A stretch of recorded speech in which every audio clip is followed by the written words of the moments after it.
Mirë mëgjesi, mirë se keni ardhur. Ju ftoj të ngrihemi në këmbë. Ta fillojmë të shërbesë së bashku duke kënduar këngën me numër 31, kur orzo atë. Kënga me numrin 31.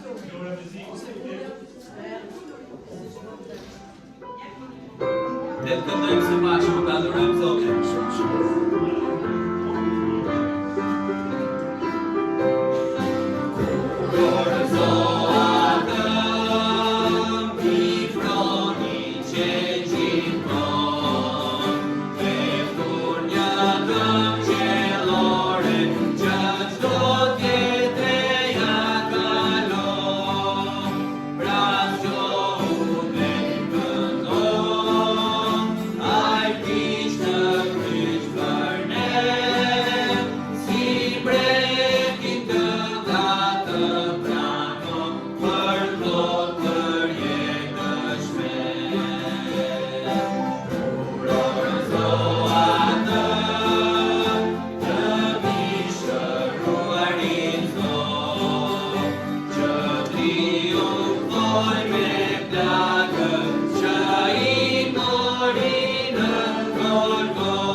Faleminderit o Perëndi i dashur për mirësinë tënde, për dashurinë tënde, për kujdesjen tënde ndaj nesh o Perëndi. Faleminderit që e kemi mundësinë të jemi sot së bashku, të kemi mundësinë të të adhurojmë ty, të kemi mundësinë të takohemi me njëri tjetrin, të inkurajohemi o Perëndi në bekimet që ti ke sjellë mbi jetën tona, të inkurajojmë njëri tjetrin, të lutemi për njëri tjetrin, të ndajmë brengat, po gjithashtu që të kemi mundësinë sot o Perëndi të dëgjojmë nga fjala jote. Unë lutem Perëndi që dora jote të jetë mbi këtë shërbes, mbi këtë takim, lutem Perëndi që të prekësh zemrat e gjithë secilit prej nesh. Lutem Perëndi që të kemi me zemrat hapura, zemra pranuese ndaj fjalës tënde, ta lejojmë fjalën tënde të mbillet edhe të rritet në zemrat tona Perëndi. Lutem ofrojmë shenjë që të punosh në ne, kemi mundësinë ta dëshirojmë fjalën tënde, ta mbajmë atë të shtrenjtë në zemrat tona. Bekoje këtë shërbes.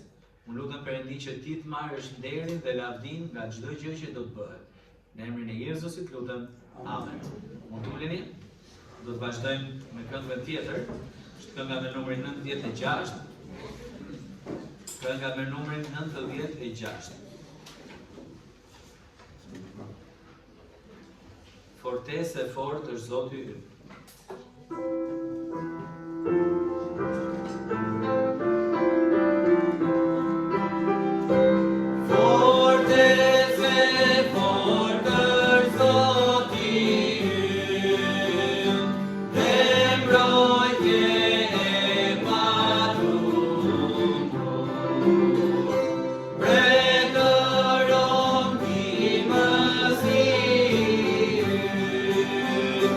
God.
Mirëmëngjes, mirë se keni ardhur.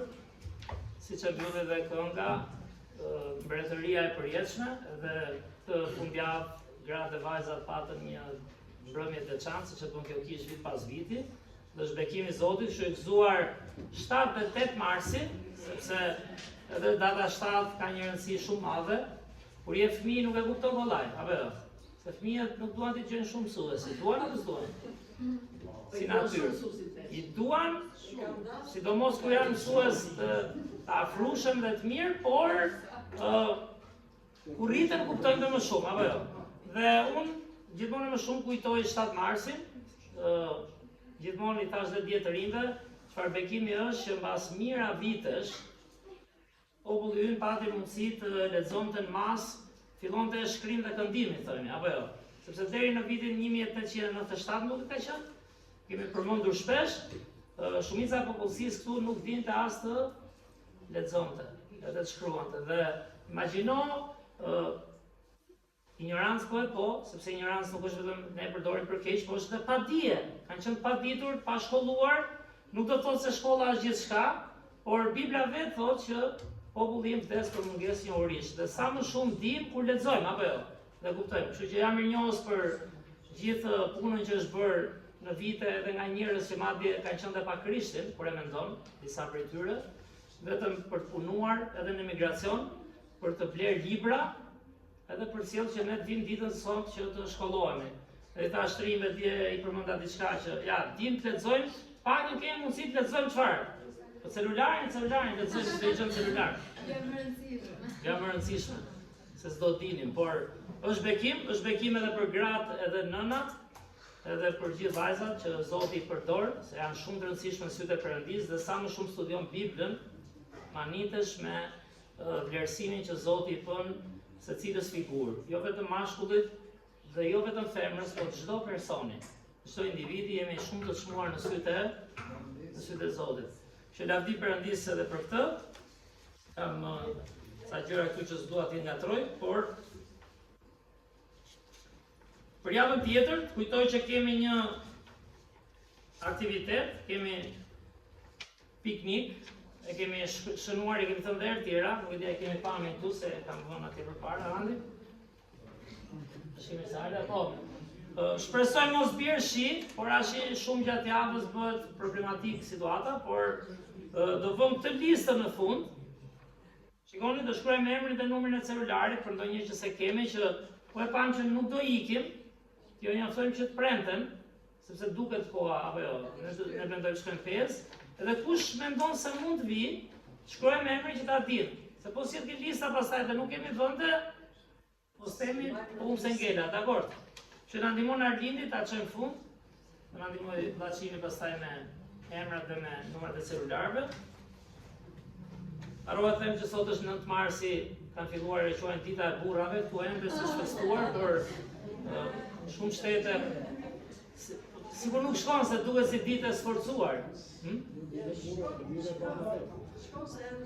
Jo shkon, po duket si e sforcuar sigur me zor. Po pra si 5 shkurti dita e beqarve. Por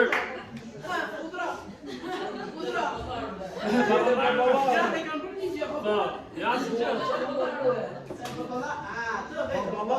ja, shef qa mua për dhe shkemi shef. Andaj Biblia flet me kujdes për kombet, për familjet, për prejardjet, për gjinin, për racat. Jemi gjithë të çmuar sytë e Zotit, sepse unë i mbyll gjitha me atë vargun e famshëm, Gjoni 3:16, sepse Perëndia e deshi aq botën. Dhe sa dha birin e tij.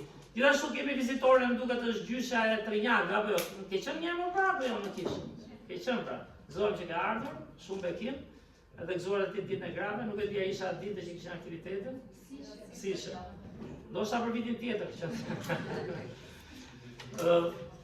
Ndërsa jemi ke dita e 7 marsit, se ikën dhe koha, duam të vlerësojmë ata që ndihmojnë në kish, edhe që janë në një grup shumë besnik e shkollës Dielës. Në fakt, ne jetojmë në Shqipëri, unë kam vite përvojë të themi çfarë kam parë, çfarë kam kaluar në kish, si shumë nga ju këtu. Edhe gjithmonë ka qenë një brengë imja jo se kisha problem, sepse Zoti flet hapur, Zoti ka fjalën e tij, edhe Perëndia gjykon zemrën, por jetojmë një kulturë si Shqipëria që njerëzit vite që kam ardhur unë, edhe kur isha ndonjë besimtar ose sa kisha filluar, thoshin, "Oh, ta shkojnë kish për lek." Edhe kur fillova të shërbeja në kish, edhe të punoja një farë kohë në fillim, pak që kërkoj pastori dhe ika pastaj më mbrapa, ishte bekim kur dilja me besimtar të kishës, si themi Alinda, Irda, çfarë më Elionia, kapi mos përmendim emra tani se do thotë ndonjëri më harrove. Edhe kur thoshin, "O, ju e keni Terezi o djalë, merrni lekat", i thosha, nuk e di kush ka rastisur ka ju ndonjëherë, por thosha, "Ore ja, ky është i ri, është në shkollë. Kjo është në punën e vet për shkakun. Ky personi ka jetën e tij, nuk paguhet. Edhe duan Zotin, okay, kemi të metat tona, por duan të ndajmë fjalën e Perëndisë." Edhe ka qenë bekim në përgjithësinë shoqërinë tonë, apo jo, të ndajë edhe këtë pjesë, që ka njerëz që duan Perëndin, ka njerëz që sakrifikojnë, dhe sigurisht mos harroj çdo fjali, të gjithë ju dhe unë bëjmë atë që mund të bëjmë, marrëdhënie personale me Zotin dhe si shërbejmë atij, por janë një grup që kanë qenë goxha besnik në shkollën e së dielës, në punën me fëmijët, dhe ndërsa kënduam këngën Mbretëria e Përjetshme, nëse ka një gjë që mësojnë njerëzit sot që fëmijët deri kur plagën është mbretëria e kësaj bote, çfarë do marrim këtë jetë, si konsumohemi, po flisja pak me kujtimin përpara, edhe po tregova duket për temën që kishim me gratë dhe vajzat dhe po thoshim atë që përmendën herë tjera. Nuk do mbarojnë asnjëherë hallet, shqetësimet, deri ditën e fundit nuk do i zgjidhim dot gjitha. Tani jeta çfarë është? Zgjidhje problemesh, fatkeqësisht. Por prandaj Zoti na nxit frymërisht që të mendojmë pak për shpirtin, për frymën, që Krishti vdiq kryq për atë, që të mendojmë pak dhe të kemi një perspektivë të përjetshme qiellore. Njeriu është çdo qenie e afatshkurtrës themi, e sotshmes, apo jo, a shijojmë në gjërat e momentit apo jo? Por duhet të ketë vizionin e afatgjatës e të përjetshmes që është besimi në fakt. Çfarë do thotë? Vizion çosh atë që nuk e sheh, por që e beson që do ndodhet. Dhe ky është inkurajimi frymëror për mbretërinë e Perëndisë. Kështu që dua sot lutemi edhe të vlerësojmë disa nga ata që janë besnik në shkollën e dielës, që mundohen vinë çdo të diel në orën 9:30 fillon, disa vinë çik më herët, disa me vrap çik më vonë, apo jo. Unë sot çova vjerin me vjerën në aeroport, kështu që i thash me lindës, kjo fjeti gjumë, si çoj prindrit. Shkova në orën 3, ka marrë në orën 4 këtu, se si mu duk, thash. Po pse është kjo situata e besimeve të tjera? Pastor, kishte thonë kishim pikave sa po pra. Edhe qëllova esulli thonë gjithkohën, apo jo? 4, 5, 6, në orën 8 shkova e gjysmë në shtëpi ndrova.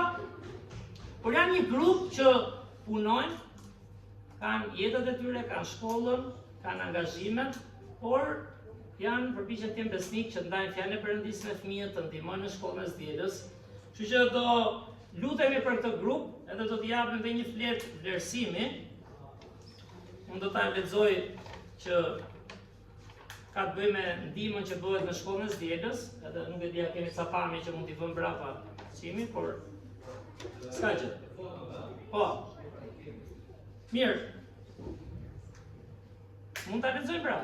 Atëherë po lexoj. Të dashur mësues dhe ndihmës të shkollës së të dielës.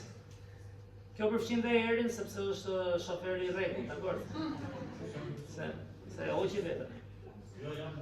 E di që disa diela janë të vështira, për gjatë javës ju kaloni kohë të konsiderueshme për të përgatitur mësimin.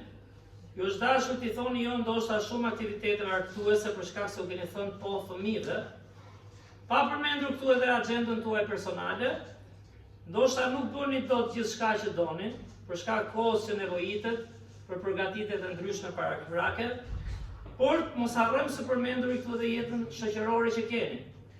Mbrëmjet e shtunave kanë ndryshuar që kur keni filluar të jepni mësim apo të ndihmoni, nuk mund të rini jashtë shumë vonë, sepse ndoshta duhet shkoni herët në mëngjes në kish. Ata që rrinë, prapë posta kanë, në ngrihen. E diela vjen. Alarmi fillon të bjerë, po ja kjo filloi tani koka. Dhe ndihesh i raskapitur, Dëshira brenda teje është profikjes alarmit dhe të shkuarit sërish në gjumë, por nuk mundesh. Për 1 orë aty do t'jenë duke të pritur 12 nxënësit e tu. Shkon kish i lodhur dhe ndoshta edhe pak sa i irrituar. Futesh në klasë dhe jep dorën e fundit para përgatitjes. Fëmijët vinë stuhishëm në klasë. Shpejt pas fillon mësimi dhoma bëhet rëmuj dhe fëmijët fillojnë ndonjëherë të mos sillen siç duhet. Përgjatë mësimit ti der zemrën tënde për ndoshta të duket sikur fjalët e tua bien në vesh të shurtët. Fillon pyesësh veten, apo bëj ndonjë ndryshim?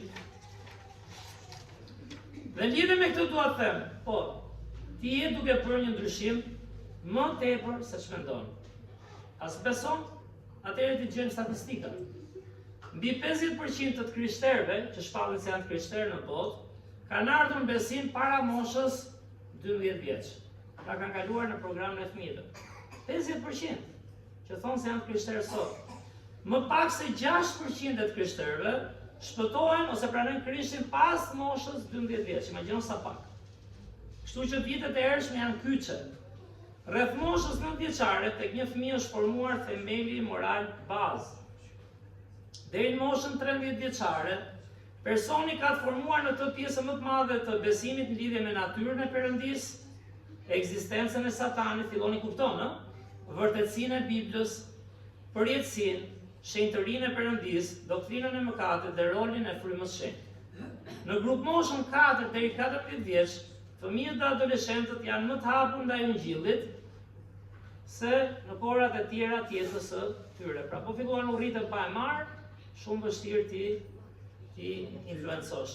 80% e drejtuesve të kishës janë rritur në kishë dhe kanë qenë edhe pashmangshmërisht në programin e fëmijëve.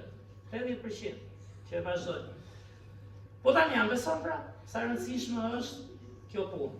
Të dilat nuk janë gjithnjë kaq të vështira, por ndonjëherë edhe janë. Dhe shpesh mund pyesësh veten nëse puna jote ka vlerë apo jo.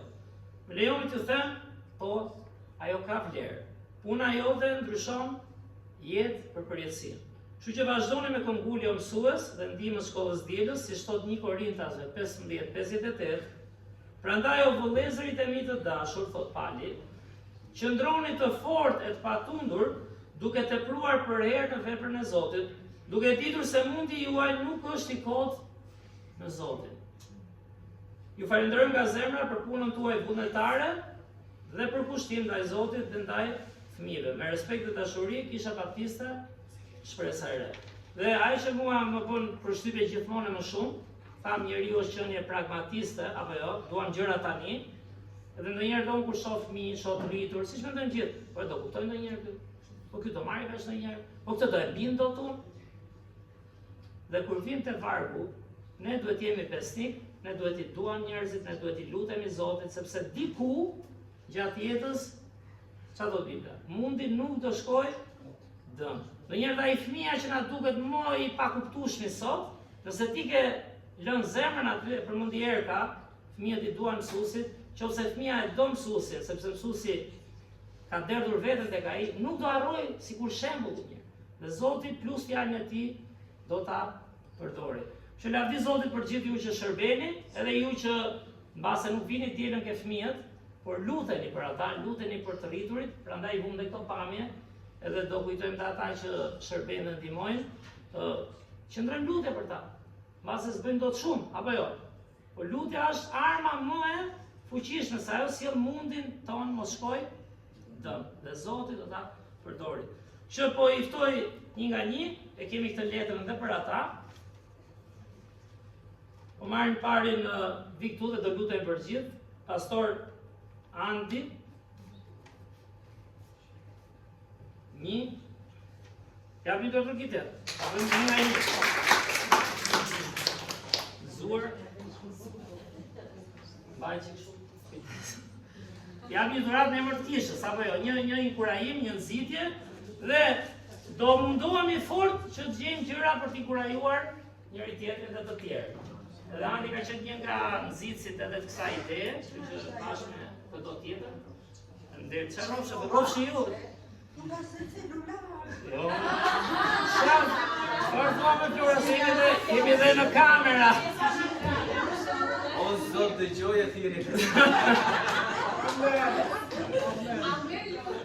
Mirë. Pastoranti është goxha besnik, në mbi 90% a 95% ase ndonjëherë ndodh, ndihmon dhe lagnas, është dhe çështje pune, por gati ka qenë rregullisht duke drejtuar fëmijët me këngët, dhe bashkë me gruan e tij të dashur, Irdën, me emrin e artit Idro.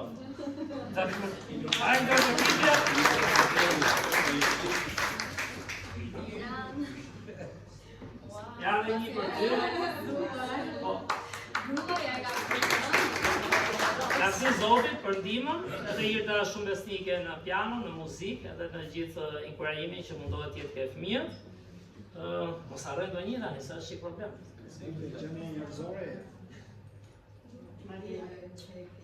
Radhën e ka Majlinda.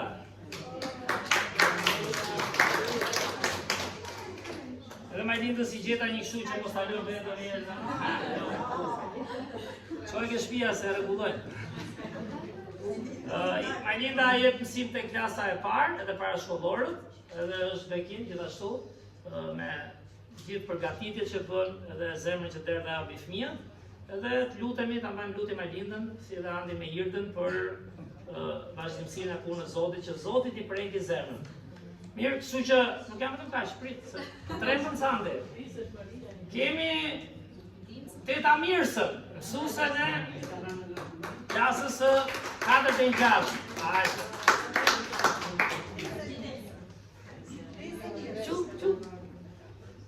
Mirsa nuk ja çokoladën duket. Zuar dhe Mirsës, shumë besnike dhe Mirsa, tjetër për tjetër, duke dhe mësim të kjo klasë, që s'është e lehtë, duhet lutemi fakt edhe për personat që vinë, se është një gjë të bësh takim, kemi program fëmijësh, tjetër gjë të mendosh kush është aty, të lutesh për ata, për familjet e tyre, për mësuesin, që të jetë vërtet një interes personal, apo jo. Jam e kaluar ishte në një seminar për fëmijët dhe fliti shumë për pjesën edhe personale, pra si ti qasësh, nuk është vetëm si çdo shkollë, jemi në shkollë, bëjmë mësim, dash mëso, është ndryshe puna e Zotit. Duhet lutesh, duhet japësh veten, e kështu me radhë. Mirë, kemi një djalë tjetër, i cili është Xhaxhi Teme Seko. Hajde. Edhe Temi është besnik, me kitarën, ndonjëherë me zi zgjohet, por mundohet. Ka dhënë edhe ke parashkollorët, zuar Temi. Zot me kohë, se do lutemi për ta, dakord? Tani është klasa ime. Kemi Teta Maro, vinë se në klasën e parë, edhe Maria mundohet, tani ka filluar dhe punë, por nuk i tjetë si e përdor Zotin vazhdimsi. Zuar Maro.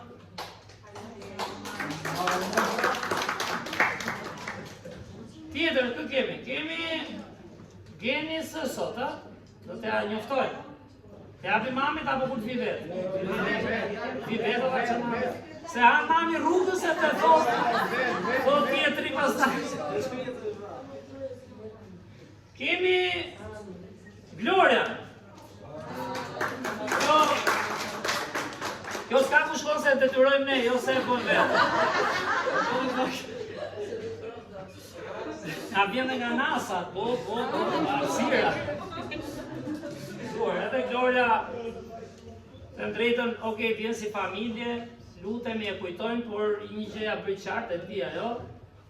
Babi, kur je lodhur, s'do mos hajde për mua, dakord? Do vish dhe për mua. Por bëj për Zotin, rritu edhe do kohën e saj, se është edhe i qike vogël, pavarëse se kanë trup, po sa bëri me të që kanë sa bëri 15, edhe të lutemi për të ardhmen, që ta vazhdojnë këtë shërbim. Kemi gjithashtu miku më Elioni. Hajde Elion. Edhe Elioni sa ka filluar punën.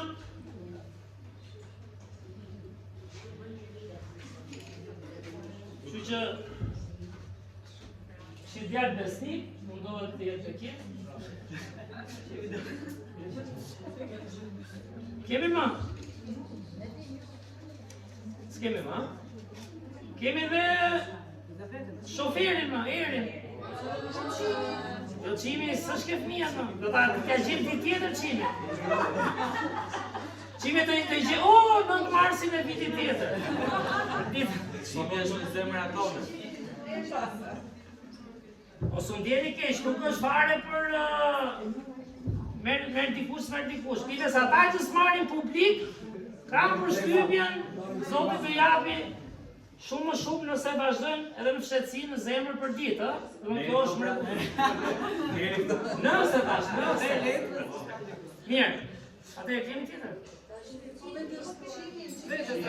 Veta unë jam partia kultura partia. Mirë, atëherë do t'japim këto atrokite të gjithë, të bëjmë një lutje. Mirë, lutemi së bashku. Fiturim kokën, bëjmë sytë dhe lutem.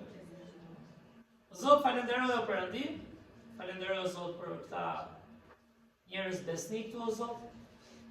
Me gjithë ato vështirësi që kanë o Perëndi, me gjithë provat e jetës, me luftën e përditshme, falenderoj që janë vite besnik, që ndrojnë dhe shërbejnë o Zot. Lutem o Zot, vazhdo t'i prekësh në jetën personale, prek frymën e tyre o Zot. Ndihmoj o Zot, keni marrëdhënie në rritje me ty o Perëndi, bashkë me mua. Ndihmoj o Zot që siç folëm, mos jenë vetëm mësues dhe ndihmës, e di që do i rikthehet në një lloj pune, po derdhin zemrën e tyre o Zot, derdhin përkushtimin e tyre, inkurajimin e tyre o Zot, lutjet me ata fëmijë që vinë, një pjesë prej tyre vinë vetë nga shtëpia, pa prindrit, pa gjyshrit. Dhe të falenderoj o Zot që Bibla na inkurajon, na ngushëllon, na e kurajo për të ardhmen në Zot, siç lexuam vargun e apostullit Paul, që thotë, mundi ynë nuk është i kot në ty o Zot. Dhe ne duam besojmë ty, jo frytet e tona Perëndi, ndihmoj ta njerëz besnik, vazhdojmë të jenë besnik në përditshmëri, dhe siç thash o Zot, bëjnë më të mirën e tyre dhe çojnë fund, se si ti jep fryte o Zot. Duke shpëtuar fëmijë, duke afruar me ty o Perëndi, e duke qenë ardhme e punës tënde. Falenderoj edhe për njerëzit që janë këtu përballë o Perëndi, që janë kisha jonë o Zot, janë po aq të rëndësishëm sa ne që dukemi këtu përpara sot. E di që disa aty luten për ne, disa nga ata japin oferta, japin kontribut, disa nga ata Perëndi ftojnë fëmijë që të vinë. Që vazhdo ndihmoj o Zot, kuptojnë atë që kemi predikuar dhe gjithë këto javë, para pak javësh, që ne jemi në një betejë frymërore dhe lufta bëhet në përditshmëri, jo vetëm në një program. Që na arrit gjithë dhe së bashku Perëndi, ti të marrësh nderin dhe lavdin, që ne të lutemi për njëri tjetrin, të inkurajojmë njëri tjetrin o Zot dhe akoma më shumë këta fëmijë o Perëndi, që janë gjithkohon sulmuar nga bota, nga mëkati o Zot. Falenderoj për këtë shkollë dielën, ndihmoj të shkojë edhe për shumë vite të tëra. Në emër të Krishtit lutem. Amen. Amen. Duar të kitja.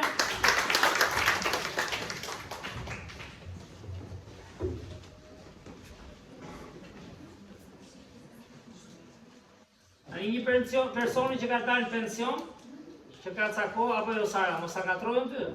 Ngeli një, dakor? Ja apim Sarës, se da ka shërbyer me kohë. Jo, ka dhëmësim, apo jo? Ka dhëmë jo? Ka qënë pizë, ha? O, pra. Sara, shansi jo, po mos kishë në kërë?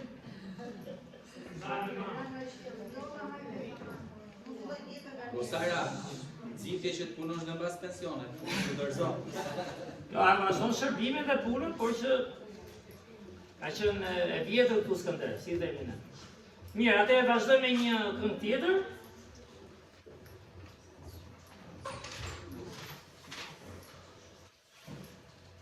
Vazhdojmë programin, kënga me numër 23, O burim bekimi eja. Teksa bëjmë i gati dhe për ofertat më pas, kështu që përgatisni dhe xhepat, pse jo?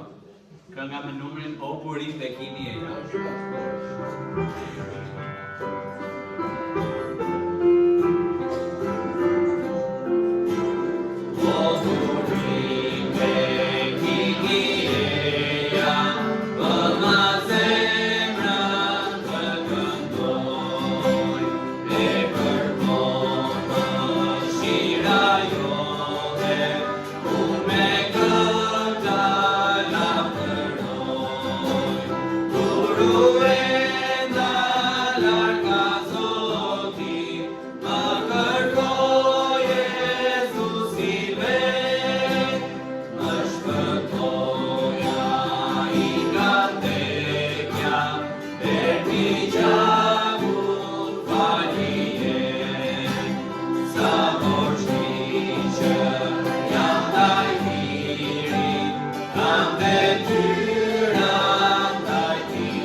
mirë dhe trashëgimtar.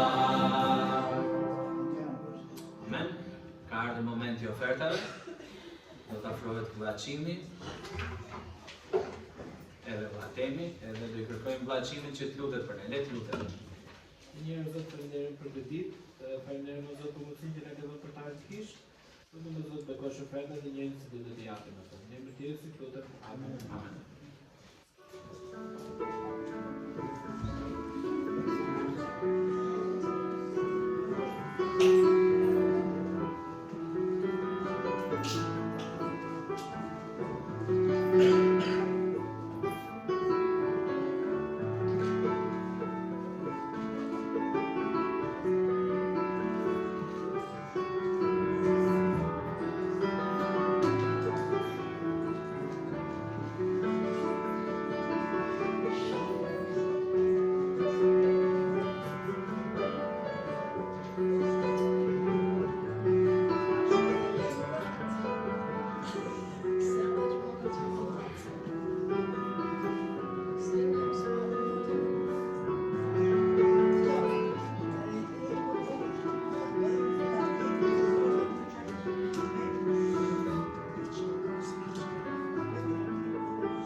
Do të këndojmë dhe këngën tjetër, teksa bëhemi gati për mesazhin, kënga me numrin 95. Kërkoni pra më së pari mbretërinë, 95.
Për mesazhin edhe ju lutem nëse kemi celularet ende me zile ose të pafikur, t'i fikim.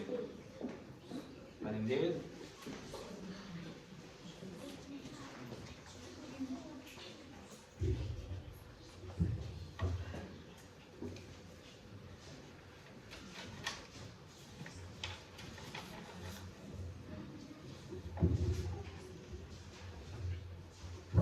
Mirë, si që ishte dhe kënga, do flasim pak sot, do vazhdojmë atë që ndoshta keni nisur dhe ju gratë të premten, të premten, mbi mbretërinë e Perëndis.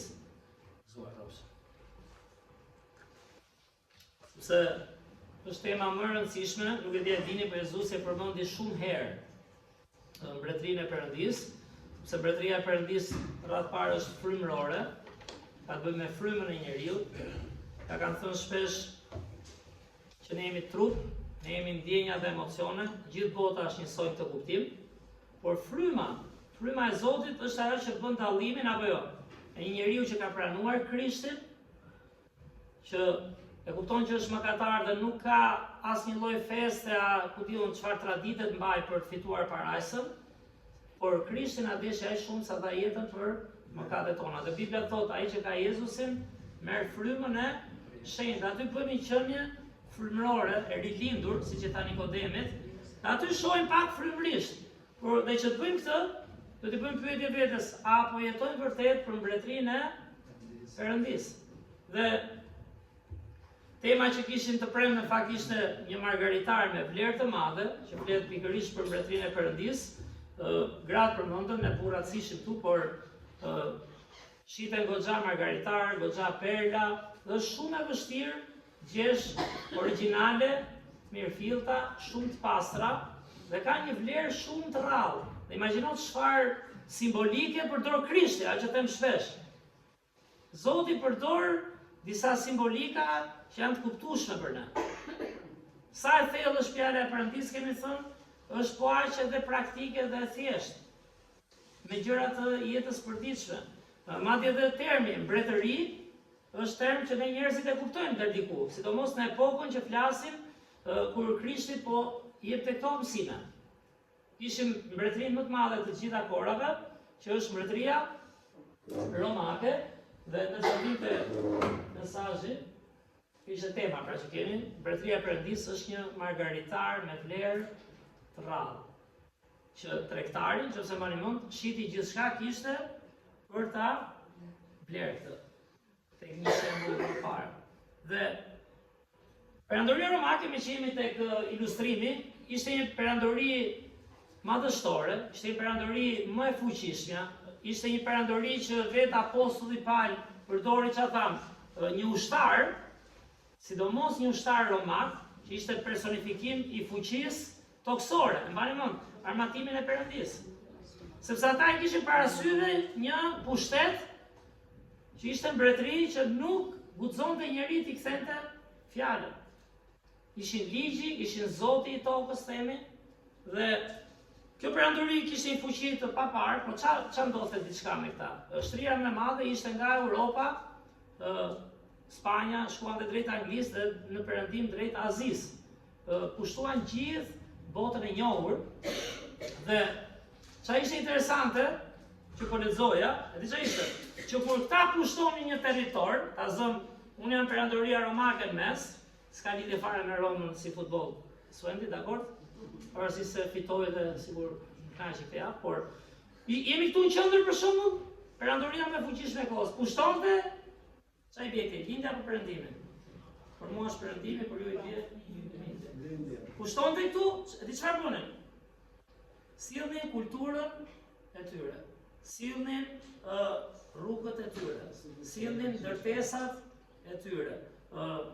Qofse keni parë kush ka qenë Romë, unë ende s'kam qenë, se kam ndonjë ëndër kështu, por po ndodhi. S'do ishte keq. Po shkova dua që të qelloj në stadium një ditë, prandaj edhe kam lënë kështu që ti përputh. Por kjo është rruga, për shembull kjo rruga Majtas, është rruga Apjane, është ajo rrugë që përmend Pali në Bibël, kur udhtoi dhe shkoi drejt Romës, që është nga Roma deri në Brindisi, në jug të Italisë, një rrugë shumë e vjetër, dhe vazhdon dhe sot, janë pamë sot. Kjo rruga këtej është rruga Ignatia. Dhe më gjatë fjala, kjo është në Shqipëri.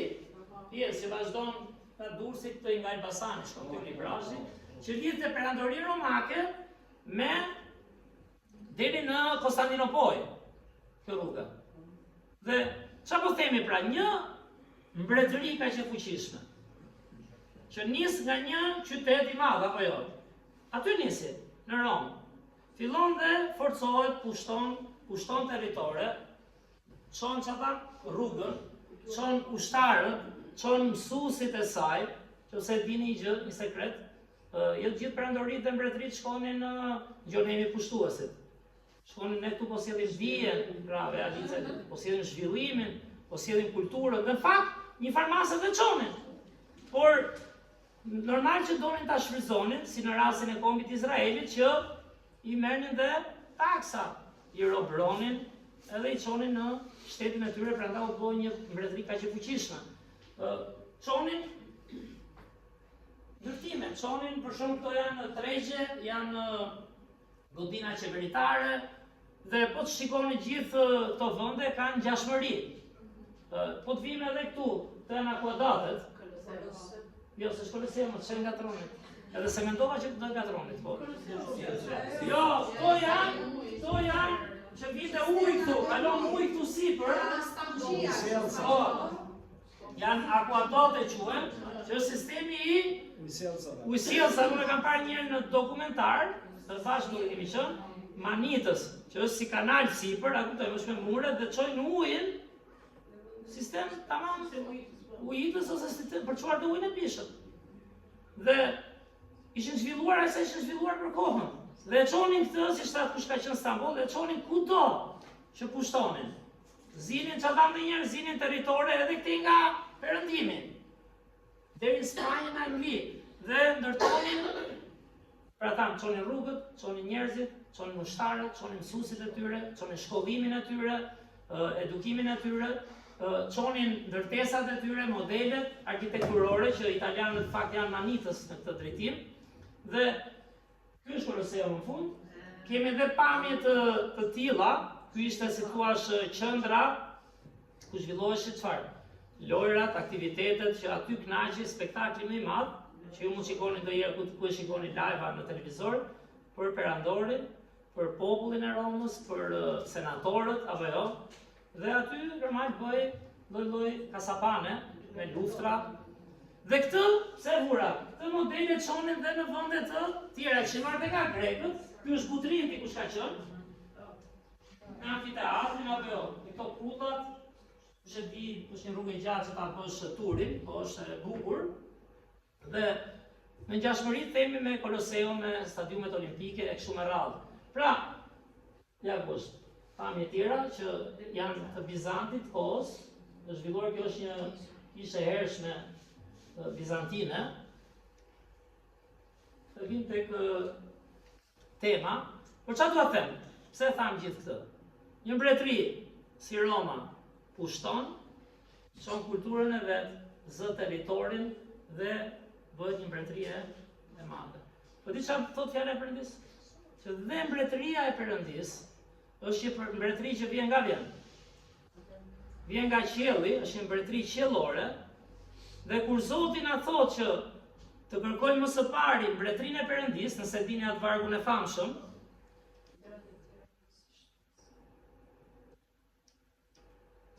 vargun. Por para se gjitha shkërkoni mbretërinë e Perëndis dhe drejtsinë e tij dhe gjitha këto do t'ju shtohen, ai do që në zemrat e besimtarëve dhe në jetën tona këtu mbretëria e Perëndis të fillojë të zgjerohet.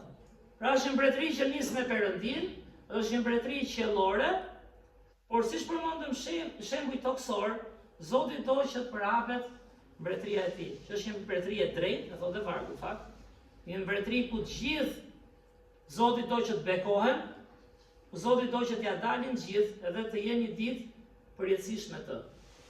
Dhe e para që do shohim 3 momente këtu në fakt. Nisa pak të mbrapsht, pra mbretëria e Perëndis, së pari çfarë duhet bësh? Duhet ta kërkosh. Nuk është një mbretëri, dhe unë e kam thënë shpesh, po çojmë shumë besime, disa njerëz thonë kemi lindur këtë fe apo atë fe. Disa njerëz thonë besoj tek Zoti, po as nuk lodhen të kërkojnë ç'të thotë fjala e Perëndis. Ta njohim realisht atë, si thotë Delica këtu, por vetë Bibla thotë që ne duhet ta kërkojmë dhe vetë Mateu 6:33 çfarë thotë? Por më së pari kërkoni. Pikërisht ajo që bëhet e bën besimin e lodhshëm kam marrë. Ne si njerëz e kemi natyrë që të ulemi apo jo si njerëz. Çfarë janë 2-3 rituale që ti bëjmë, të mbarojmë punën. Fjala e Perëndis flet ndryshe. Fjala e Perëndis flet për një zemër kërkuese, një zemër që i shqyrton shkrimet, një zemër që do të kuptojë ç'është kjo mbretëria qiellore, që është e Perëndis dhe që vjen tek ne. Ne konsumohemi në fakt me çfarë? Me mbretërinë tokë toksore. Tani, e di, këtu në Shqipëri nuk kemi mbret. Në kuptimin e kushtetutës se nuk kemi mbretër. Por, çfarë? Mbret për ne bëhet ajo gjë që ne kërkojmë më shumë. Për çfarë jetojmë këtë jetë? Cili është qëllimi ynë kryesor? Ky Mateu 6:33 në fakt është varg, nëse e kuptoni, është varg përparësish. Ka të bëjë me kërketit parit. Nuk ka të bëjë që nuk do punojmë, nuk do ushqemi, nuk do luftojmë për gjërat të kësaj jete, të kësaj mbretërie toksore, por ka të bëjë kërketi parësor. Dhe mirë tha dikush, ti ke parësor atë që shikoj jetën e secilit, shikoj jetën tënde, çfarë ke parësor e ti në përditshmëri. Mbretërinë qiellore, mbretërinë e Perëndisë që ka të bëjë me shpirtin tonë dhe shpirtrat e njerëzve, për t'i influencuar, për të ndarë me gjillin, apo fillojmë pak të mbretëri toksore, tek nevojat e përditshme, sepse vargjet që do i shohim pak më vonë, këtë kontrast bëjnë. Qëllimi qiellor, mbretëria e Perëndisë me gjërat toksore. Fatkeqësisht me ato që ne mendojmë për ditë. Çdo ham, kam qef gratë kur mendoj ndonjëherë, ore po nesër çfarë do bëj për drekë? Gjysha ime sidomos e kishte të përhershme këtë. Se jo, këto të reja të bëjnë çik më kështu. Si ka ardhur akoma mosha, bënte diçka. Por nesër çfarë do bëjmë tani? E bënte këtë. Po futi një plan aty, rikaloi nga një herë. Pra, nuk është se nuk do mendojmë çfarë do ham, çfarë do pim. Krishti dhe Bibla flet për këtë parë, flet për përparësi. Edhe kur themi për shembull vargje të tilla që tha Krishti, vendosi interesin e tjetrit para tënde. Çfarë po thotë që s'do vendosim interesin ton? Ne po s'ndihmuam veten, nuk do ndihmojmë dot të tjerë, por përparësi thotë ti normalisht nuk e ke këtë si njeri ti dhe unë. Se jemi krijesa egoiste, direkt mendojmë tona dhe ai po flet aty ku ne çalojmë zakonisht. Dhe prandaj flet në fjala e Perëndisë te Mateu 6:33 që thotë kërkoni më së pari mbretërinë e Perëndisë. Sepse mbretëria e Perëndisë duhet kërkuar. Prandaj thotë dhe Bibla është kaq e rrahur, se është diçka me kaq vlerë, kaq e çmuar, por fatkeqësisht nuk e shohim. Fatkeqësisht shohim margaritarët real në jetë, ndonjëherë masim, jo ndonjëherë, por shumicën e rasteve, njeriu është një qenie kaq materialiste sa e mat dhe bekimin me gjëra. Prap dalin të tash, po pse nuk janë bekim gjërat? A ke përparësi jetën frymërore? A ke përparësi atë që do mbetet, se në fund fare do mbetet mbretëria e Perëndisë. Dhe Bibla thotë nuk vjen vetë kjo. Zoti e solli Krishtin, por ne duhet ta kërkojmë atë.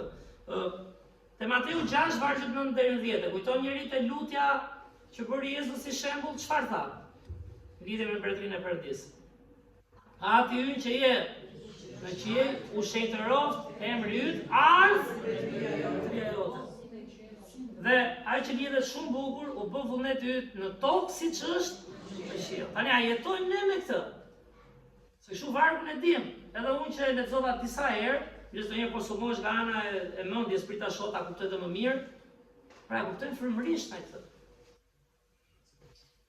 Se çfarë kemi thënë që po e përsëris rregullisht. Mendje kemi dhe ne, gjojmë. Ndjenja kemi dhe ne, edhe bota gjojmë. Ka shumë njerëz atje në botë pa Krishtin që thonë vargje të bukura për shembull. Pa e kuptojmë frymërisht. Apo na flet Zoti për mbretërinë e Tij. A kuptojmë që ai që ka vlerë, do u shpresoj këta të rinj që nxorën e të rritur që i shërben fëmijëve, vazhdojnë ta çojnë përpara këtë punë frymërore. Jo vetëm çfarë thamë, një mësim nga Bibla, por të jetë një investim zemre, investim frymëror. Edhe ju pra, që nuk jeni këtu dielën. Luteni me forcë, pse mos shkruash 2 emra? E kam thënë deri tjera. Okej, e ke memorien e fortë, kujtohu dhe lutu që të bëhet vullneti Perëndisë, që të japim një influencë jo njerëzore, jo thjesht një mësues që jep mësim apo një ndihmës, por njerëz që ndajnë frymën e Zotit me fëmijët. Imagjino sa shumë mund të luteni, sepse vetë Krishti çfarë tha edhe një herë, ku e di unë këtë. Ju pra kur luteni, me çfarë nisi? Çfarë do ham nesër? Çfarë do vesh pas nesër? Kjo je i konsumuar totalisht me mbretërinë tokësore që fatkeqësisht është e përkohshme. Dhe çfarë tham? Ai nuk thotë se do i hapim këtë. Por ne duhet lutemi për aty në qenë u shetërofte e mbyt, ardh mbretëria jote. U bë vullnet dytë në tokë siç është në qiell. Çfarë duhet themi në çdo ditë? Sipas këtij vargu mendoj unë. Një gjë që mund të themi. Zot, çfarë do ti të bëj unë sot? Jo Zot, kam punën, kam këtë, i kam se gjitha i pikëshu. Jo. Duhet jemi më të ndjeshëm mendoj unë ndaj frymës Perëndis. Na punë që bëj, çfarë mund bëj diçka më frymërore? Ose po bëj këtë punë këtë shkollë, mbase jam gabimore. Po më pengon, mbase duhet bëj diçka tjetër. Kjo është diçka shumë personale. Kjo është midis teje dhe Zotit. Por lutja na hap çfarë? Na hap mendjen frymërore, themi, na hap zemrën të kuptojmë çfarë plani ka Zoti. Sepse them shpesh se kur lutem për një smur, Bibla thotë lutuni për smurët. Po çfarë themi, ndonjëherë themi është shumë rënd. Por u bë vullneti Perëndis. Sepse Zoti e di ç'është më e mira. Ndonjëherë ne duam shërimin, dhe ka raste mbase s'del ai më i miri. Ne nuk e dim fare çfarë ndodh mas një bekimi në dukje për ne. Ne duhet lutem për vullnetin e Zotit, si çdo Zoti atje të ndodhi edhe në tokë. Dhe prandaj thotë fjala e Perëndis, mbretëria e Perëndis duhet kërkuar. Kërkoni mbretërinë e Perëndis. Po që ta kërkosh, si bie? Duhet të hapësh sa gjëra, apo jo? Ju ka humbur diçka, ndonjëherë. Kërkon, lëviz. Edhe ne të kërkojmë mbretërinë e Perëndis, duhet të pastrojmë pak rrugën për ta kuptuar çfarë kërkon Perëndia nga ne. Është si rasti të tregtarit që pa aty të premten, i cili duhet shesë ca gjëra që ta blej këtë dhe ja di vlerën brapa pastaj. Por pas sakrifikuar nuk e merr dot. Dhe Krishti prandaj thotë, nuk bëhet vetë kjo, nuk bëhet sa i zgjuar jam apo sa vite kam. Këtë e them, sidomos për ne që jemi besnik këtu. Kjo bëhet duke ju lutur Zotit. Zot, ndihmo të lutem që të vijë mbretëria jote. Ndihmo Perëndi që të bëhet vullneti yt. Te Luka 17 vargjet 20 dhe 21, kush ka Bibla, Luka 17 vargjet 20 dhe 21, thotë: dhe kur u pyet nga farisejt se kur do të vinte mbretëria e Perëndis, sa interesant është kjo, ai u përgjigj atyre dhe tha: mbretëria e Perëndis nuk vjen në mënyrë të dukshme. Krishti kishte qejf këto gjëra të dukshme pa dukshme. Andaj për edhe shaka ndonjëherë, mos u ndjeni keq që disa janë parë. S'ke pse ndjesh keq fare, ne duhet të gëzojmë që të gjithë të bekohen e të vlerësohen. Po e kam fjalën. Ai flet shumë për pjesën që nuk duket. Për marrëdhënien tonë personale me Zotin. Se çfarë thotë? Mbretëria e Perëndis nuk vjen në mënyrë dukshme, ose s'bën duhet ta shohim. Dhe as do të mund të thuhet ja këtu, ja atje, ja ku qenka. Sepse ja mbretëria e Perëndis ku është? Bravo, është për brenda jush. Ka gjë më manice. Tu t'i largon çdo sfidë që ke në lagje me dikë që thotë për çfarë shkon kish, largon çdo sfidë që ke me dikë brenda kishës ndonjëherë. Qofse ti, mirë tha dikush në një diskutim që pata, qofse ti ke Zotin në zemër, qofse ti po kalon kohë sinqerte e njeh Krishtin, qofse ti po kërkon vullnetin e Perëndis dhe do t'jesh bekim për këtë, ç'na duhet se çfarë mendojnë njerëzit? Sepse mbretëria e Perëndis është për brenda. Dhe pikërisht Krishti një nga gjërat që sulmojnë gjërat e jashtme dhe që bëheshin në dukje, prandaj duhet të ruajmë zemrat.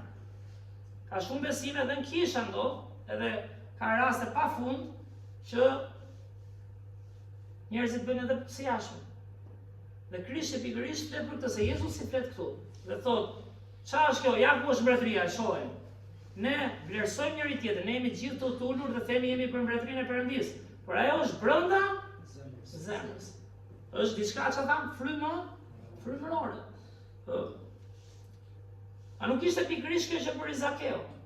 Shemba mund historinë e Zakeut, që mos harxojmë kohën për ta lexuar gjithën. Kishte para, kishte pasuri, hante bukë me romakët, a tham Roma, mblidhte taksat, kishte shtuar vilat, ligjëri largëzit e ku diun që çajnë këto. Kodradillit. S'ka gjë, nuk jemi kundër bekimeve. Po dua të them, kishte grumbulluar pasuri të tilla, po ishte bosh në shpirt. Po mos ishte bosh ai, nuk do shkonte gjemon te Krishti. Shkon një që s'di ku çoj vilat edhe legët, Shiky që ndihmon të varfrit. Shiky që prek të lebrozët. Si mendoni, shkon njëri normalisht. Edhe unë s'do shkoja. Në njerë dhe ne shmangemi. Por ai ishte të bosh dhe e pa që Krishti po sillte diçka që të përmbushte shpirtin. Dhe kjo është mbretëria e Perëndisë. Që thot po te Luka, atë e keni për brenda jush. Këtë do ta keni në marrëdhënie me Zotin, duke njohur Krishtin e duke jetuar për Perëndin. Dhe kur e gjeti, çfarë bëri? La gjitha çka, do ja kthej atyre që ja ka marrë, me drejt pa drejt tha, dhe çfarë tha Jezusi? Sot në këtë shtëpi u bë shpëtim. Sepse biri i njeriut erdhi të kërkojë dhe të shpëtojë atë që kishte humbur. Dhe kjo na çon fakt ke momenti i dytë i mbretërisë Perëndisë, që përmenda 3 momente të shohim, bisha vargu që e pam. Kush është momenti i dytë? Pra, duhet ta kërkosh, i dytë është frymërore në thënë. Sigurisht, Zotia sqaroi gjithkohën që rri në trupin, se trupin njeriu do ta ketë trupin, do të ketë ndjenjat, emocionet, mendimet, por në thënë qëndron aty tek shpirti. Kjo që bën dallimin e madh për përjetësinë. Çdo bika njeriu fiton gjithë botën për të humbas shpirtin e tij. Dhe duke qenë se është frymërore, vetë Krishti na bën atë që përmenda pak më parë, na bën atë kontrastin midis fizikës dhe frymërores. Po shkojmë pak tek Mateu kapitulli 6. Mateu 6. Lexojmë vargjet 22 deri në 24 fillimisht, kur i flet për thesarin që në fund do jetë mbretëria e Perëndisë. Pra, siç ato. Drita e trupit është syri. Nëse syri yt është i pastër, gjithë trupi yt do jetë dritë. Por nëse syri yt është i ligë, gjithë trupi yt do jetë i errët. Nëse drita pra është në ty, që është në ty është errësirë, sa e madhe do jetë errësira, askush nuk mund të shërbejë dy zotërinjve, sepse ose do të urrejë njërin dhe do të dojë tjetrin, ose do të ngjitet njëri dhe do të përçmojë tjetrin. Nuk mund të shërbeni Perëndisë dhe Mamonit. Është një kontrast i madh që po ta shohim edhe në jetën tona, që na konsumon çdo ditë në mendime, në sprova. Kush është? Është paraja, janë gjërat. Janë arritjet. Na konsumojnë çdo ditë, janë reale, një pjesë e madhe janë shumë reale. Po pse nuk e di Krishti këtë? Po di çfarë thot? Pse përmendan hyrjet? Çfarë do të bëjmë ne? Nuk do e përmbushim gjithë ato që duan përmbushim te. Gjithmonë do lëmë gjëra. Por Jezusi do që të fokusohemi tek mbretëria e Perëndisë, tek syri frymëror. Interesant ky ilustrimi i syrit, sa shikon syri, jo. Kanë qenë kur themi që shqiptarët janë shumë zgjuar, kemi një zgjuarësi, po kemi edhe çik dinakri. Ndonjëherë unë kam vite që si disa nga ju shërbimet huaj, thonë ndonjëherë, ky s'më vesh fare. Jo, ca gjëra dhe si marrin vesh, dakord, po ca gjëra dhe shohin, por duan ta kalojnë, luten mbase Zoti do ta përdori këtë person në të ardhmen. Për syri shikon, syri tërheq apo jo? Bibla flet dëshirimi i syve, dëshirimi i mishit, krenaria e jetës, pastaj lidhet me këtë.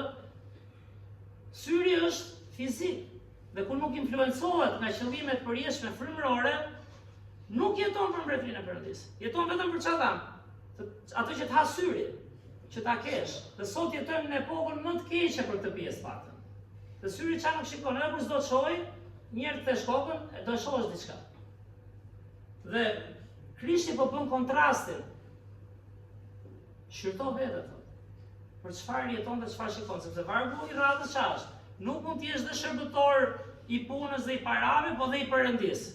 Qofse thelbi është sa fitoj, çfarë fitoj, prandaj tash një bekim për ata që mundohen shërbejnë kish, dhe ju që vjeni rregullisht, ftoni dhe njerëz.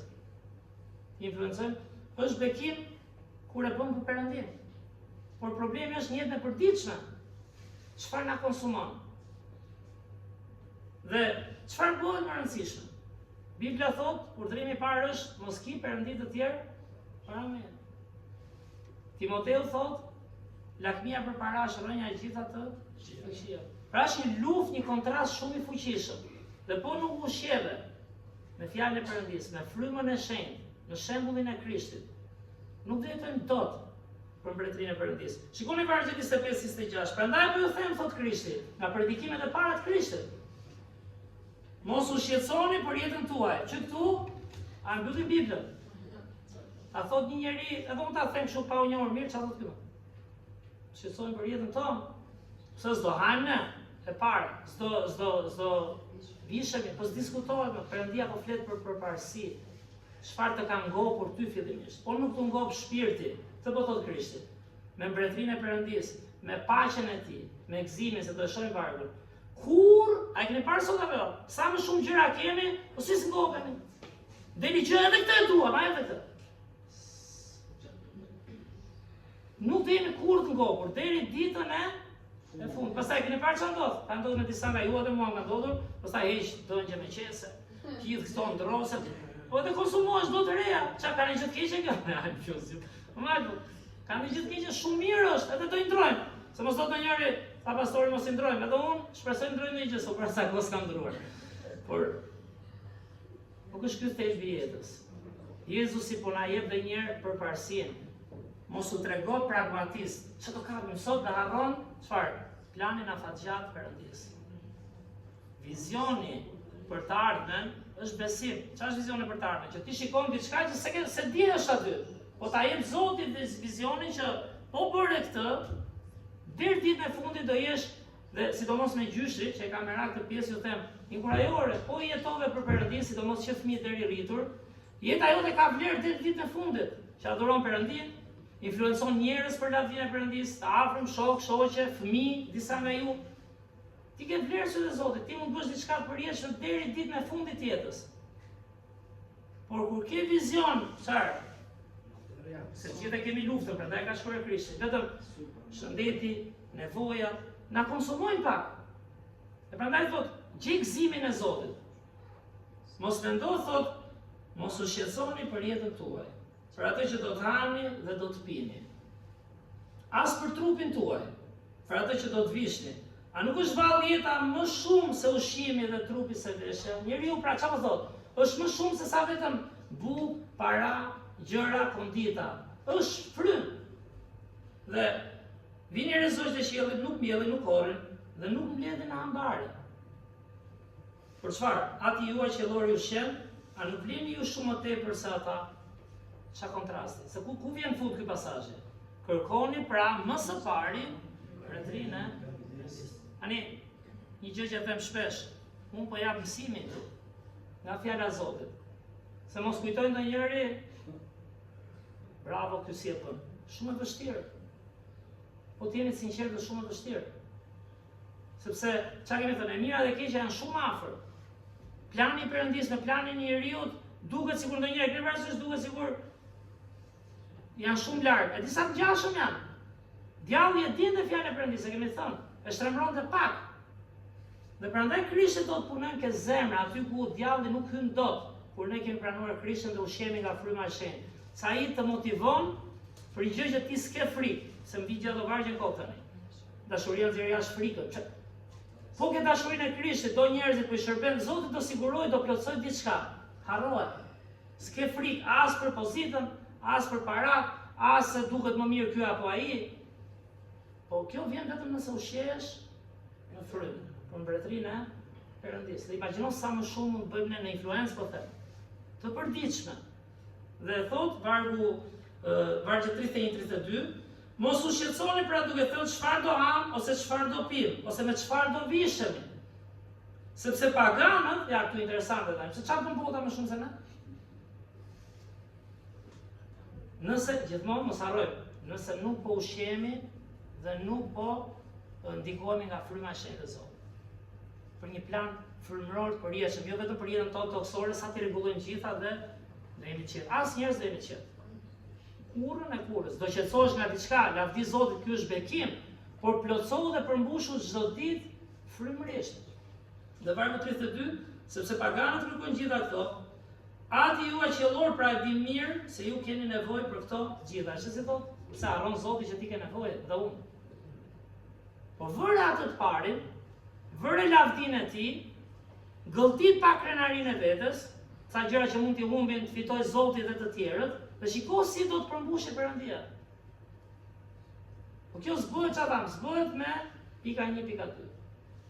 Kjo bëhet duke kaluar kohën lutje me Zotin, duke kërkuar që të mbushemi në frymën e shenjtë Perëndis. Vini edhe Romanëve 14:17. Unë kam shkruar këtu. Thot Pali Romanëve, fiks kishës në Rom. Sa e treguam me çfarë ishin konsumuar ata, çfarë aspironin ata në Tajland, thash, gjithë rinjt aspironin ata i shkolluin mondi që njohin, thashun çfarë duan ata rinjt bëjnë këtu? Ata gjithë duan bëjnë oficerë policie dhe ushtrie. Çfarë thonë ata? Janë rregull atje, të rinjt duan të jenë famshëm me këto. O, tha, po këta kanë ndorë shtetin me mbretin, i bëjnë puç qeverive. Këta janë ata që kanë parat, bëjnë korrupsionin, janë me vila, makinat e fundit, Hammer, Bentley, ishin këta të ushtrisë. Ta dilin me ato rrobat më të shtrenjta dhe Krishti po i thoshte ky, Pali po i thoshte romakëve, se të romakët i aspironin këto, por ja që e njohën Krishtin. E njohën dashurinë e Zotit dhe tha nuk mjafton vetëm pranuat Krishtin, por duhet jetoni për mbretërinë e Perëndisë, të çojmë dhe të tjerë. Dhe çfarë thot? Sepse mbretëria e Perëndisë nuk është ngrënia dhe hyrja. A veshja, thot ky, aparat, është e argument. Nuk është kjo mbretëria e Perëndisë. Fillimisht, së pari. Por, çfarë është? Drejtësia e Zotit. Po mësuam nga drejtësia e tij, do jemi të drejtë, do mundohemi të jemi drejtë me të gjithë. Paqja dhe gëzimi në frymën e shenjtë. Shmanicët. Kjo është ajo që do të ngopi shpirtin, thot. Kjo është ajo që do të veshi shpirtin. Kjo është ajo që do të mbrojë shpirtin. Do jesh i kompletuar edhe po të mungoj një xhuk, edhe po të humbi një biçikletë, na ka ndodhur. Hajde ruajm sigurisht, po ja që kur blem biçikleta e këto i them kush është më e mira për të kallë, ore po ta nisën ata për ta marrë. Apo jo, nuk ka të që sapët, dhe kanë drejtë. Ne do bëjmë maksimumin, por Krishti, për na thotu nëpërmjet Palit dhe frymës së shenjtë, mbretëria e Perëndisë nuk është veshurit, pirët, pasurit, të bët një fest ju gratë, dhe është bekimi madh, rregullimet, organizimi, pjesëmarrja juaj. Po kush është thelbi? Okej, do kalojmë te kohë bashkësie. Njihemi, arktohemi, por thelbi është, pse ishte tema e tillë, që mbretëria e Perëndisë ka këtë vlerë të madhe, që gjithë gratë dhe vajzat që vinë, kuptojnë që mirë, ore hëngrëm diçka apo jo, morëm dhe i turat. Kalona, deri ditën e fundit do i bësh gjëra. Por margaritari me vlerë të madhe, që është mbretëria e Perëndisë, është ajo që çfarë do Pali? Mbretëria e Perëndisë është drejtësia e Krishtit në ne, paqja, ajo që them shpesh, çfarë i ofrojmë ne vetes, familjes, njëri tjetrit dhe botës. Po s'ke paqen me Zotin, s'ke paqen asnjë vëllai. Keni parë të jenë jetën tona. Ore mirë më mirë ka fajin fëmia, komshiu, shoku, gjithmonë tjerë kanë fajin. Ne s'gjejmë paqen brenda vetes. Po gjejmë kollaj paqen, dhe paqja nuk gjendet po s'kalove kohë me frymën e Perëndisë dhe të kesh qëllime qiellore. Sepse mbretëria e Perëndisë është fryma qiellore, paqja dhe gëzimi. Dhe e fundit amin, shkojmë dhe tek e treta për sot. Mbretëria e Perëndisë, jo këtë e lexuam, është bekimi i përjetshëm. Po shkojmë tek Mateu 5, është gjithë predikimin mali i Jezusit. Mateu kapitulli 5, vargu 3. Dini vargjet për lumturit, i marrni mend. Çfarë thotë? Lum, ajo që sapo e përmenda pak ngopjen, lum skamsit në frymë. Sepse atyre çfarë është? Mbretëria e shenjtë. Por sa të skamës në sy edhe në misht jemi, e di çfarë? Na duket vetja sikur jemi plot në frymë. Ke kontrasti që punoi te Mateu 6. Sa më bosh të shohim veten frymërisht dhe të ngopemi me banketin, kemi thënë, është dhe kënga e bukur, kemi kohë të ta këndojmë ndonjëherë, e fjalës Zotit, aq më shumë ngopesh me gëzim, aq më shumë ngopesh me paqe, thoshte Pargu apo jo, aq më shumë ngopesh me drejtsinë e Krishtit, jo drejtsinë tonë. Se gjithë drejt jemi, po në fshehtësi nuk e di sa drejt jemi pastaj. Dhe Jezusi thot lum, është i lumtur kush? Ai jo ai që është skamës në fizike, që s'do na marrin kurrë në kurrës kërkesat e nevojat, por ai që është skamës në frymë. Sepse ai çfarë bën pra? Ai thot sepse tyre është mbretëria e qeve, pra ti ke një mbretëri, je pjesë. Kemi lexuar vargje, je biri i Perëndis, nga biri edhe trashëgimtari bie. I kujt? I mbretërisë së qellore të Perëndis. Dhe vargu 5, çfarë thot vargu 10? Se janë shumë vargje për lumturi, thot lum ata që janë të përndjekur për shkak të drejtësisë, sepse tyre është mbretëria e qeve. Mbretëria e qeve është pikërisht pra për njerëzit që duan të ngopen me Zotin, jo me gjërat, dhe për njerëzit që përballojnë dhe sprovat për të çuar drejtsinë e Krishtit tek fëmijët, kemi thënë, përmendëm tek të rinj, tek të rriturit, me shembull dhe me fjalë, sigurisht. Dhe s'ke si e bën këtë nëse nuk ushqehesh frymërisht dhe nuk ke qëllim jetën frymërore. Edhe pak vargje kemi tek Marku, shkojmë te Marku. Sa interesant. Tu Marku kapitulli 1, vargjet 14 dhe 15. Çfarë thot Krishti? Ungjilli sipas Markut thuhet te vargjet 14 dhe 15. Por pasi u burgos Gjoni, Gjon Pakzori, Jezusi erdhi në Galile duke predikuar çfarë? Ungjillin e mbretërisë së Perëndis. Pra, të influencës ta, kur përmendëm qeverinë romake, apo jo? Përhapeshin, çonin kulturën e tyre. Këtë për Jezusi solli ungjillin e mbretërisë Perëndis, që kur ne shpëtohemi, çfarë bëjmë? Në thonjza, të pushtojmë territore, jo në na të pushtojmë kështu, por të çojmë ungjillin, të kuptojmë që janë mëkatar, që jeta shkatrohet në mish, shkatrohen njerëzit, familjet, por Krishti erdhi na jap jetën e përjetshme dhe na jap familje të forta për derën e lavdinë e Perëndis. Dhe Krishti thot, vargu 15, u mbush koha dhe mbretëria e Perëndis është afër. Pendohuni dhe besoni në ungjillin. Se vdiq Krishti, sepse Perëndia e dish aq botën tha, sa dha birin e tij të vetëmbinën që kushdo që beson në të mos u mbas, por të ketë jetën e përjetshme. Dhe prandaj mbretëria e Perëndis është e përjetshme. Ai po lexoja një diku për Aleksandrin e Madh, i cili vdiq rreth 33 vjeç, apo mendoja çfarë jete, ka qenë 32-33. Dhe po mendoja gati sa ishte Krishti, kur dha jetën për çfarë? Për mëkatet e botës. Që jemi dhe në vitin 2025 pas tij. Dhe thuhet që 3 dëshirat e tij të fundit, dhe ka gjithmonë kontestime, e ka thënë ky, se ka thënë ky, sa thonë e ka thënë dhe Sulejmani i Madhërisëm, ose kam parasirë filmin, po që e kam dëgjuar dhe nga këta, por shumica mendojnë që ishte shprehje e lënë nga Aleksandri i Madh. Ai thotë, u smund nga ethet shumë shpejt, përveç e zunë ethet, 33 vjeç. Dakor dy gjyshit që thoni jemi keq, tash unë ikë dhe ca të rinj.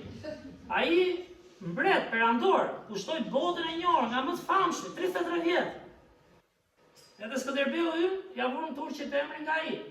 Skënderi Beu i Madh, apo Aleksandri i Madh, e dini apo? Dhe çfarë tha? Kur do vdiste, trupin tim dua që ta mbajnë doktorët më të mirë. I shkonte afër vdekjes. E kuptoj, nuk ishte shërim, sa ilaçe ka pas në ato, njerëzit vdisnin.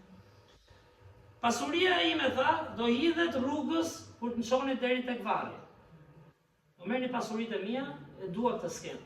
Dhe e treta tha, duart mi lini duart e lëshuara jashtë kur të më transportoni, që t'i shohin gjithë njerëzit. I bën pyetje gjeneralët. Ç'është kjo? Si do doktorët më të mirë, ndërsa ti e duke shkuar në banesën e fundit. Dhe çfarë tha ky? E para tha pse? Sepse përballë vdekjes, as doktorët më të mirë nuk kanë fuqi shërbësore. Do i sigurosh gjitha, base shpëtoi jeta një herë, dakord, ka qenë janë bekim parat. Por do vijë ditë që s'do të bëj derman ka ai, as ty as mua, do vijë dita. Unë fakt, një kur ai që jap njerëzve kur umi dikë, gjo, është rradha jote sot.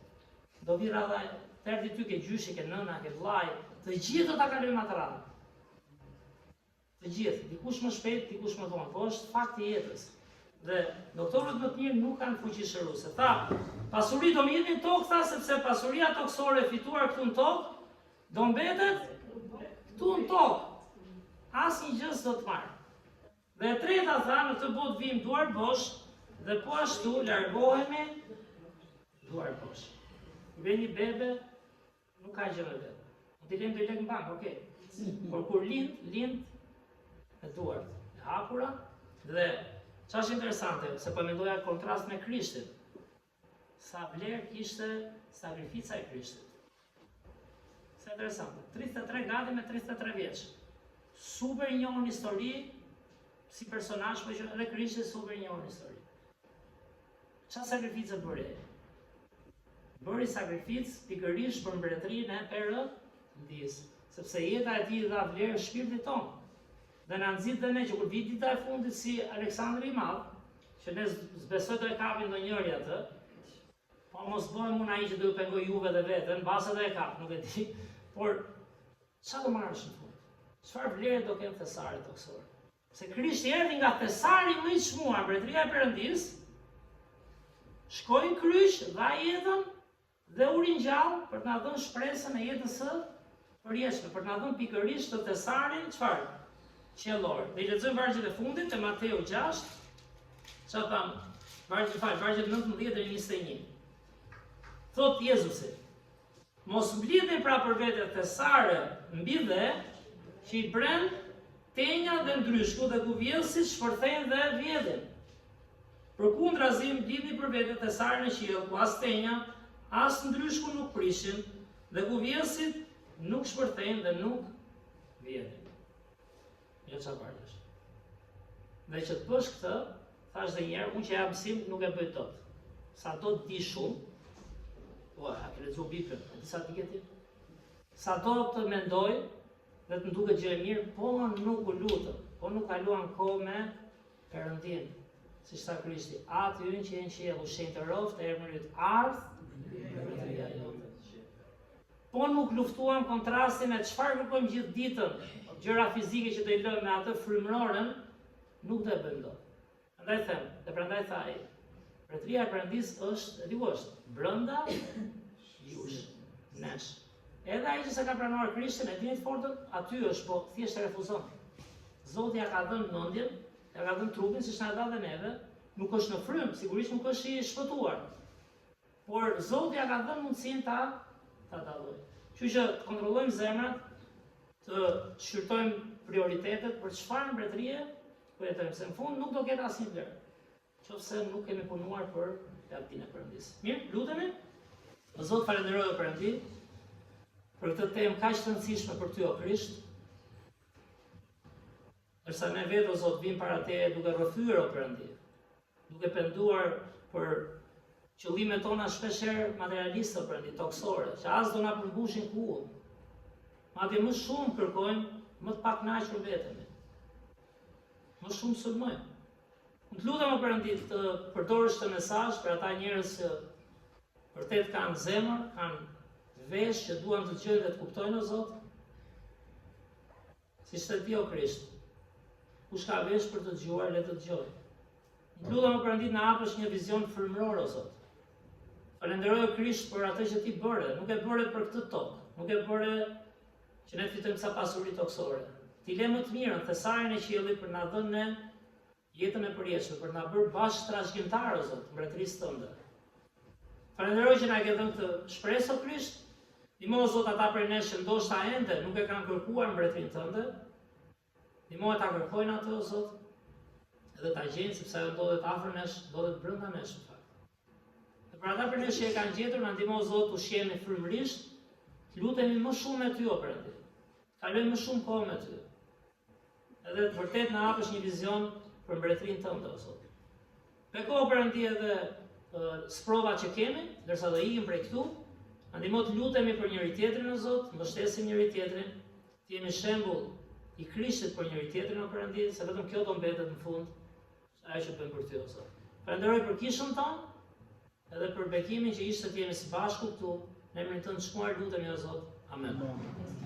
Jemi shumë faleminderit për dëgjimin. Qëndroni në fjalën e Zotit, do ta mbyllim me një këngë fund.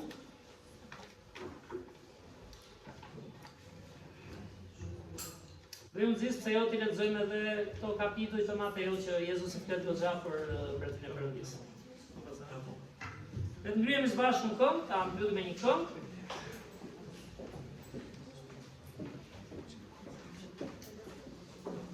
Rregullove që?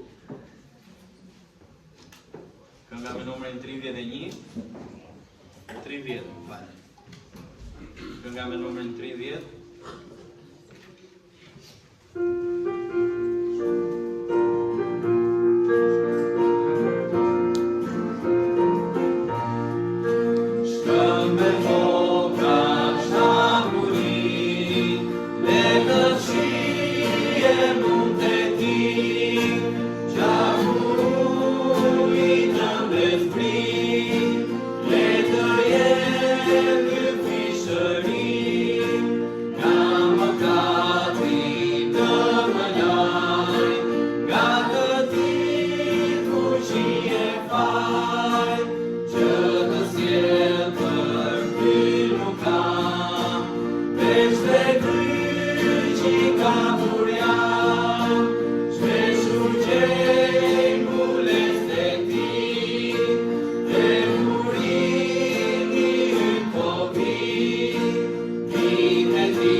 Faleminderit që ishit sot me ne. Zoti ju bekoft drekën e